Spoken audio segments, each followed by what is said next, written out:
Chamamos o nosso próximo palestrante, é o Dr. Andraldo de Abreu Filho. Vai falar sobre psicologia. Ele é psicólogo, psicanalista, coordenador do projeto Tutor Abrela e Unifesp.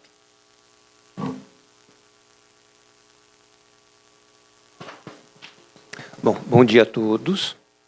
Em meu nome e o nome da professora Anne Steiner, nós gostaríamos de agradecer o convite pela equipe científica do simpósio, e eu trouxe um pouquinho do que está sendo estudado dentro da psicologia com relação à esclerose lateral amiotrófica, e que certamente bate muito com o que os colegas anteriores falaram em termos do que está sendo visto e estudado. Começando com a questão dos pacientes, o que se continua estudando hoje, né? A questão da ansiedade, né? Com relação, isso que eu vou falar agora são dos pacientes, então a questão da ansiedade, da depressão, da esperança e da desesperança que eles sofrem, da questão da qualidade de vida, das questões religiosas e espirituais, que há muito pouco tempo isto está sendo visto mais de próximo dentro dos estudos científicos, a escassez de instituições que prestam assistência temporária ou permanente aos pacientes com esclerose lateral amiotrófica. A partir do momento que o quadro da doença evolui e se agrava com este paciente, a questão do desespero que ele está sofrendo e por se ressentir como um fardo à família e aos cuidadores.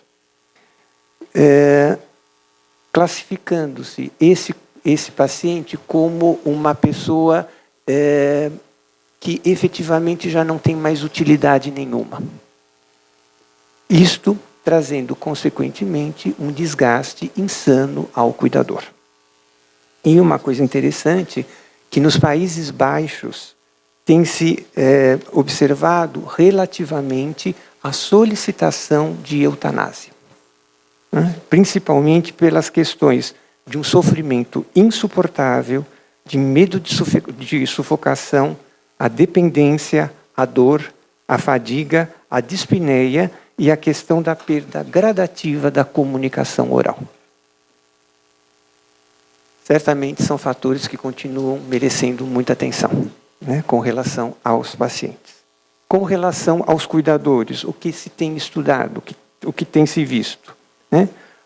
A questão da sobrecarga do cuidador em gerenciar os problemas que isto traz, seja ele no âmbito administrativo, financeiro, principalmente com a questão daqueles que podem ter o suporte de home care, né, de pessoas estranhas, constantemente adentrando ao lar, né, muito mais do que a casa, mas ao lar do paciente, né, administrando isto, e o grande rodízio que tem de profissionais com questão do home care, a partir do momento que se faça uma empatia e uma ligação mais próxima, paciente-profissional, normalmente isso é rompido e vem um outro profissional, né? E tudo isso vão trazendo consequências sérias, não só para a questão da dinâmica familiar, mas principalmente para a questão do paciente. O declínio físico e a progressão do avanço da doença está sendo mostrado que o cuidador está ficando mais impactado do que o próprio paciente. E muitas vezes a avaliação que o paciente, que o cuidador faz dele, ele se coloca em pior estado do que o paciente. Interessante que, quando perguntado ao paciente, o paciente se coloca numa situação pior do que o do cuidador. Com relação à equipe multiprofissional, se continua dando muito atenção à questão do que a psicologia pode continuar contribuindo com a questão da esclerose lateral amiotrófica. A dificuldade que um médico tem em poder estar anunciando o diagnóstico de ela ao seu paciente e ao seu acompanhante, principalmente porque não existe na grade curricular de medicina algo que prepare o médico para poder estar dando essa notícia tão difícil. A questão do trabalho da equipe multiprofissional, em termos de poder estar propiciando uma melhor qualidade de vida ao paciente, consequentemente ao cuidador, aos familiares e o próprio apoio que muitas vezes a equipe profissional vem solicitar da área da psicologia. O impacto que a notícia de um diagnóstico causa, tanto para o paciente quanto para os familiares, tem sido observado muito de perto, porque efetivamente isso é uma questão que a gente chama de luto, porque questões de vida, questões de qualidade de vida estão sendo perdidas. Isto gerando toda uma dinâmica de sofrimento. A presença de um psicólogo dentro de uma equipe multiprofissional, e principalmente na hora de um diagnóstico de esclerose lateral amiotrófica, está se vendo que é necessária e importante. Por quê? Porque muitas vezes, depois deste anúncio, certamente cada pessoa vai ter uma reação, como disse a professora Luciana há pouco, como que cada um vai entender e reagir a estas questões, e comumente, se há uma reação em que haja um desespero, melhor do que ninguém um psicólogo para poder estar dando, neste momento, a questão do apoio e da escuta para este paciente e para este familiar. Quando um paciente tem que decidir sobre qualquer tipo de intervenção que vá ser feita com ele, o que está se estudando é, em primeiro lugar, que ele tenha claro, não só do médico, mas de toda a equipe multiprofissional, quais são as questões que estão fazendo com que aquele procedimento seja necessário. Então, ele deve ser devidamente fundamentado e aclarado, né? E o termo de consentimento só deve ser assinado após esse paciente ter compreendido e elaborado essa questão. Antes disto, não. Devido ao fato do impacto que ele está da questão da notícia. A questão do apoio e do acolhimento psicológico. Idealmente, seria interessante que, após o anúncio do diagnóstico, este paciente e esses familiares pudessem estar expressando isto junto ao psicólogo, né? Porque a função que um psicólogo tem dentro de uma equipe multiprofissional e fora dela também é poder estar oferecendo este acolhimento, né? Fazer a mediação entre os cuidadores, pacientes, familiares e equipe multiprofissional, ajudar o paciente e os familiares a encontrarem estratégias de enfrentamento para lidar com essa situação de vida. E, muitas vezes, quando o paciente tem filhos pequenos, é feita uma solicitação. Como é que eu vou comunicar aos meus filhos pequenos, dar esta notícia a eles? Né? Então, acima de tudo, de um tempo para cá, tem se privilegiado e se falado na questão da importância da escuta junto aos profissionais da área de saúde. E uma escuta empática, né? Não é só uma questão de uma escuta, porque as pessoas confundem ouvir com escutar.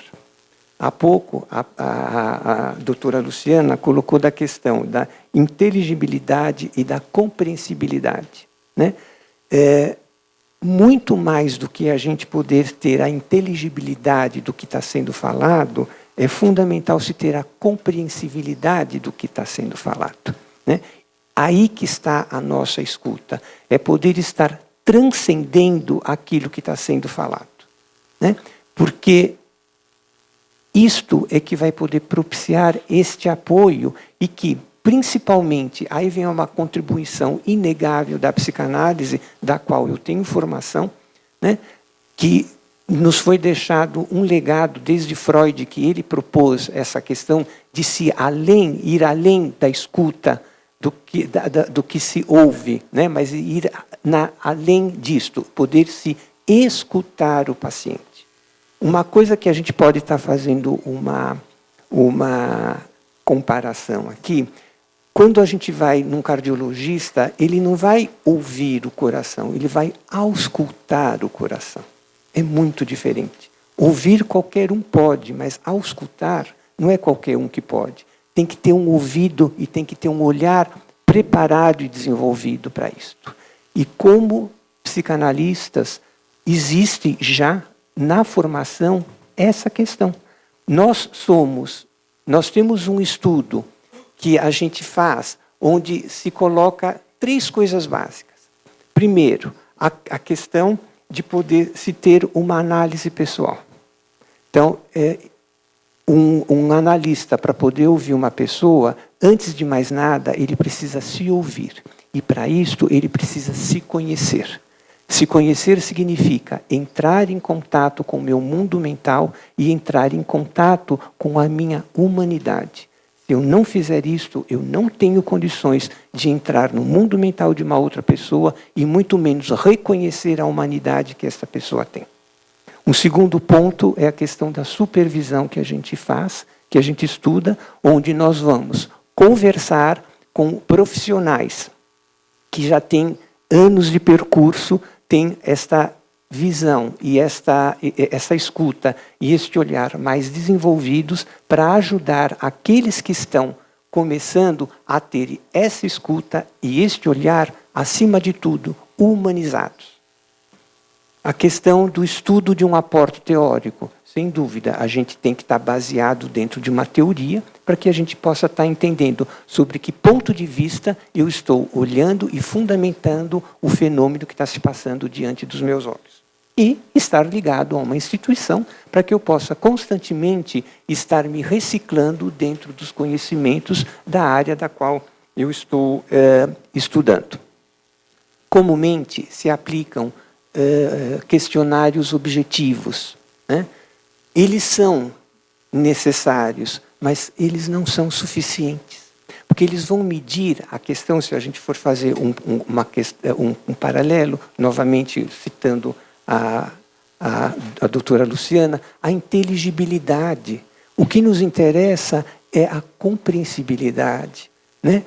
Por que eu estou falando isto? Porque muitas vezes, quando se aplica o questionário de qualidade de vida da McGill num paciente de esclerose lateral amiotrófica, da qual eu e a professora Ana coordenamos o projeto, são pedidas notas de 1 a 10 em termos de questões que vão lá. Então, num item, como é que você tem se sentido fisicamente nos 2 últimos dias? Você está vendo pelo acompanhamento que houve uma piora de condição física e a pessoa está dando nota máxima. Então, tipo assim, tem alguma coisa aí que não está batendo. O que eu estou vendo não está batendo com o que está sendo colocado. Então, aonde eu vou ficar? Eu vou ficar com a escuta ou eu vou ficar com o ouvir? Né? Então, eles são necessários, sim, os questionários objetivos, mas vai facilitar muito a vida do profissional de saúde a começar a ter essas outras questões em termos de transcender essa escuta racional. Né? Ninguém aqui precisa ter formação em medicina, psicologia, ou seja lá o que for, para saber que o filho está com febre. Alguém dos senhores precisa levar o filho no médico para saber que está com febre? Não, isso a gente vê, né? Está decaído, olho vermelho, lacrimejando, prostrado, põe a mão na testa, está quente. A questão é, eu não sei o que está provocando isto. Então, isso me requer levar ao médico, porque o médico vai ter uma condição que vai ter um olhar desenvolvido para isso. Por isso que ele estudou. Porque qualquer um aqui é passível de falar assim, esta pessoa está com febre. O que causa a febre já cabe a um especialista. Então, este convite é para que a gente possa estar trazendo aqui, principalmente com a questão da contribuição da psicanálise, que vai buscar o que a gente chama dos conteúdos latentes. É aquilo que a gente não sabe da gente mesmo, mas que a gente está mostrando. Né? Tem uma coisa, um dos ditos que o Freud colocou, que ele diz o seguinte, isso aqui é um chavão dentro da minha área, que por mais que o ser humano tente esconder os seus segredos, ele acaba se denunciando no tamborilar de dedos.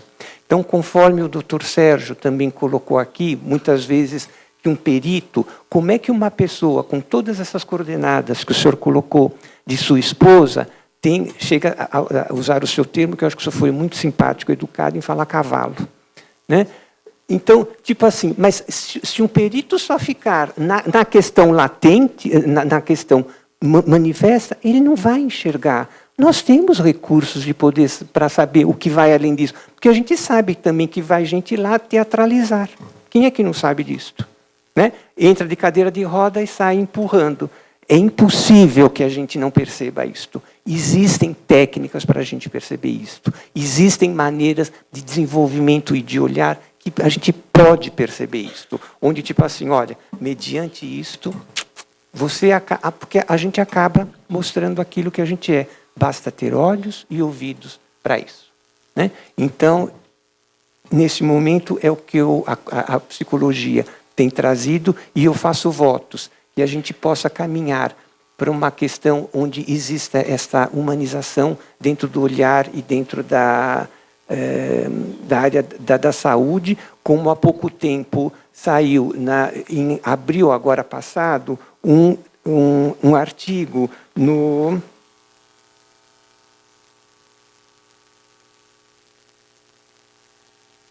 Eu me acho aqui, só um minutinho. Num jornal inglês, no New England Journal of Medicine, eles vão trazer um artigo onde, na Inglaterra, já está sendo estudado e começar a implantar a questão da humanidade e a humanização no atendimento com os pacientes. Se não tiver isto, não vai se formar médico. Né? Eu acho que isto é fantástico. E isto eu espero que possa ser extensivo a toda a área da saúde. Tem 4 itens que eles vão colocar aqui, que eu achei assim primordial para poder estar passando para os senhores, onde eles vão colocar o seguinte: quanto mais conhecimento teórico direcionado para provas, menos conhecimento de prática e vivência com situações distintas, pior a relação entre médico e paciente. Né? Então, se voltar a ter a questão da humanidade dentro do atendimento humano e não ficar relação médico-paciente, onde o paciente vai ser visto através das técnicas e das teorias. Não. Naquele momento, ele tem que ser visto como um ser em sofrimento. Técnica e teoria a gente discute depois entre colegas. Naquele momento, isto não cabe. Né? Dentro da minha área também, da psicanálise, se diz o seguinte: quando a gente entra em sessão com um paciente, a teoria fica para fora. Porque, acima de tudo, o que vai acontecer lá dentro é um encontro entre 2 seres humanos. Era isso que eu queria passar para os senhores. Muito obrigado.